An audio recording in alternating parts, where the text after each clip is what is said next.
Un hermano me pregunta cómo era la comunicación entre los profetas y Dios. Parece una pregunta sencilla, pero les puedo garantizar que es profunda y compleja.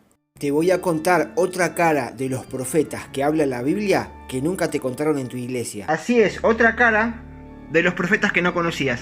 Me sacó como 10 años. Tenemos que dejar que sea la Biblia la que defina qué es un profeta y no teología surgida 200 años después de que Jesús murió y resucita. Hay que entender qué pasó antes de los profetas. Dios siempre dejó instrucciones a su pueblo. De hecho, en Deuteronomio explica lo que tiene que hacer un rey cuando el pueblo tuviese un rey. 600 años antes de que Israel tuviese un rey, Deuteronomio 17, versículo 17 dice que el rey no tomará para sí muchas mujeres, ni aumentará sus caballos, ni aumentará la riqueza y el oro y la plata. Esto es algo que obviamente desobedeció Salomón. No solo el rey desobedeció, sino también el pueblo. Fíjense que en Deuteronomio 18:9 dice que cuando entres a la tierra que Jehová te da, no aprendas a hacer conforme a las abominaciones del pueblo a los que iban a entrar. Entonces tenemos a un pueblo que también desobedeció. Cuando conquistaron la tierra, no solo no obedecieron a Dios echando a los extranjeros, sino que los hicieron tributarios e imitaron sus costumbres, como lo vemos acá, y empezaron a adorar otros dioses extraños que no nada tenían que ver con el Dios de Israel, que los había sacado de Egipto. Como dijimos hace un momento, cuando ya empezó a pecar encima también Salomón, Dios divide el reino en dos, reino del norte y reino del sur. El pueblo estaba totalmente corrompido por haber desobedecido la Torá, es decir, las instrucciones que les había dado Dios. Y acá es cuando entran en acción los profetas. Voy a compartirle, hermano, un cuadro comparativo que me costó mucho trabajo hacerlo para que vea cómo están delineados los profetas y en qué tiempo estuvieron y a qué reyes abarcaron. Voy a tomar un rey al azar. Por ejemplo, había un rey que se llamaba Oseas y había un profeta que se llamaba Oseas. Dios manda a Oseas, al profeta, que tome una prostituta y tenga hijos de ramera, haciendo alusión que su pueblo se había prostituido con otros dioses, y un reflejo de lo que le iba a pasar a ese rey tiempo después. Todos esos reyes que están en rojo son los que hicieron lo malo delante de Dios, y los que están en verde son los que hicieron lo bueno, y los de la R son regulares. Imagínense, estaba todo corrompido. ¿Y cuáles eran entonces los mensajes de los profetas? Léalo en la Biblia, hermano. Eran que el pueblo hiciese teshuvá, lo que se llama en hebreo, que al español se tradujo como arrepentirse, como volver a los mandamientos de Dios, a las instrucciones que él le había dado, contrariamente a la doctrina cristiana de ahora, que dice que ya no rigen. ¿Qué pasa, hermano? ¿Le parezco judaizante? ¿Tiene una Biblia en la mano? Dígame cuál fue el primer mensaje que dijo Jesús. Dígame cuál fue el primer mensaje que dijo Juan el Bautista. Arrepiéntanse, el reino de los cielos se ha acercado. Vuelvan a Jehová, vuelvan a Dios, que le están dando la espalda, no están haciendo sus mandamientos.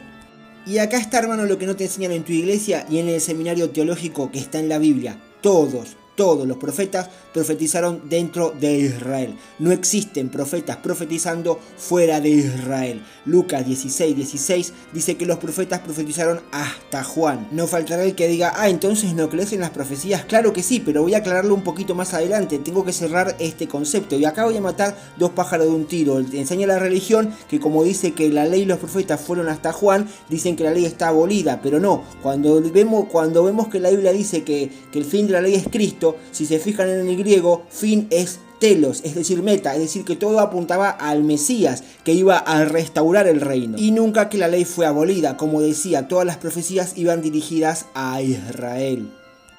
Entonces todas las profecías que me decían que en mi iglesia que las tomen que eran para mí, ¿no era así? No era así, hermano.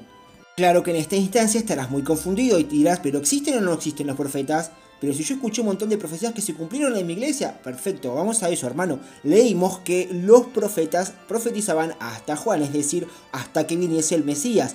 Juan era ese Elías que le preparó el camino al Salvador del mundo, que era Jesús. Entonces ya no hay más profeta, lo que hay ahora es don de profecía. Es decir, no hay profetas como oficio de profeta, como en la antigüedad, que eran llamados a tiempo completo, sino que está la función de profecía de parte de Dios para que el pueblo vuelva a sus caminos. Sin ofender a nadie, hermano, los profetas bíblicos de la antigüedad que les mostré que estuvieron llamados por Dios, los sostenía Dios, no recibía ni diezmo, ni ofrenda, ni ningún tipo de sustento como hacen ahora los supuestos profetas.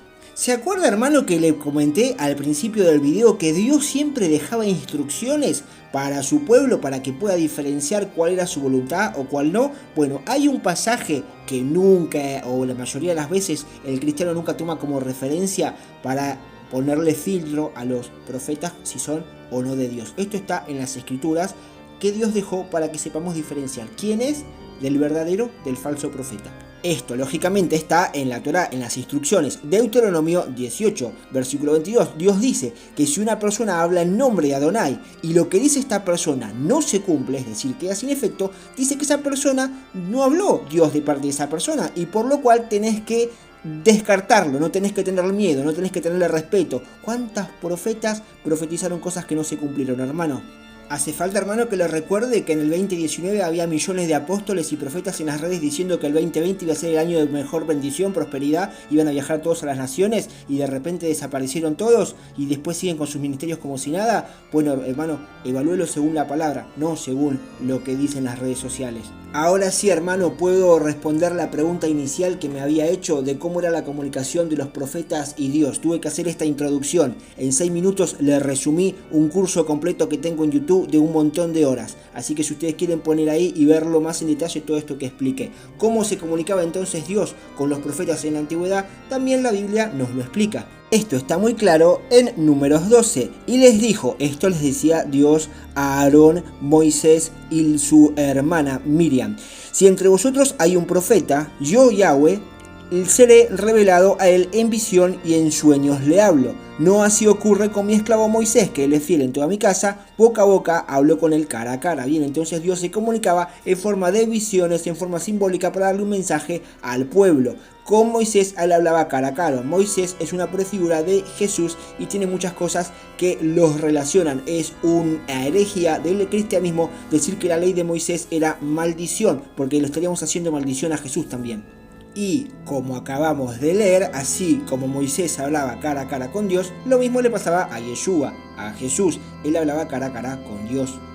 Cerrando el tema de los profetas, hermano, si el pueblo se hubiese mantenido fiel a Dios y no hubiese violado su pacto, si hubiese mantenido fiel a sus instrucciones, no hubiese tenido necesidad que viniesen profetas para corregirlos y decirles que vuelvan a la senda antigua. Finalizo con esta historia, hermano. Una persona congregó en un lugar donde había un profeta y apóstol famoso. Este profeta y apóstol le dijo que en 2 años iba a ser muy próspero si se quedaba en su ministerio y le ayudaba. Esta persona, al pasar los 2 años, estaba en ruinas y se acercó al profeta y le dijo: ¿por qué? Si me dijo usted que en 2 años iba a ser próspero y iba a tener mucha bendición, estoy en ruinas. El profeta le dijo: eso fue por tu falta de fe. Y esta persona volvió muy triste pensando que Dios lo desechó a su casa. El problema, ¿saben dónde estuvo, hermano? El problema es que esta persona nunca filtró la palabra del profeta por las instrucciones que dictó Dios, sino que acomodó la palabra del profeta a las instrucciones que le dictaba su ambición.